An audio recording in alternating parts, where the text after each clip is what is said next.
இந்த வீடியோவில் நம்ம என்ன பார்க்க போகிறோன்னா ஒரு கிச்சன் இருக்குது இல்லைங்களா, கிச்சனோட டீட்டெயில்ஸ் தான் ஃபுல்லாக பார்க்க போகிறோம். அப்படி பார்த்தீங்கன்னா ஃபஸ்ட்டு நம்ம என்னென்னலாம் பண்ண போகிறோம் கிச்சனுக்குள்ளார, அதுக்கு என்னென்னலாம் தேவை, அதாவது பேசிக் என்னென்னலாம் நமக்கு வேணும் அப்படின்றத பார்ப்போம்.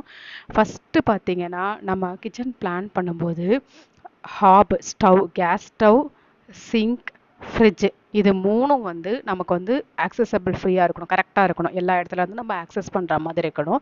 அதுக்கேற்ற மாதிரி நம்ம கரெக்டாக பிளான் பண்ணிக்கணும். அது இல்லாமல் ஸ்டவ் இருக்குது பார்த்தீங்களா, அது வந்து ஈஸ்ட் பக்கம் ஃபேஸ் பண்ண மாதிரி இருக்கணும். நம்ம வந்து ஈஸ்ட் சைட் ஃபேஸ் பண்ண மாதிரி சமைக்கணும். அது ரொம்ப இம்பார்ட்டண்ட்டு.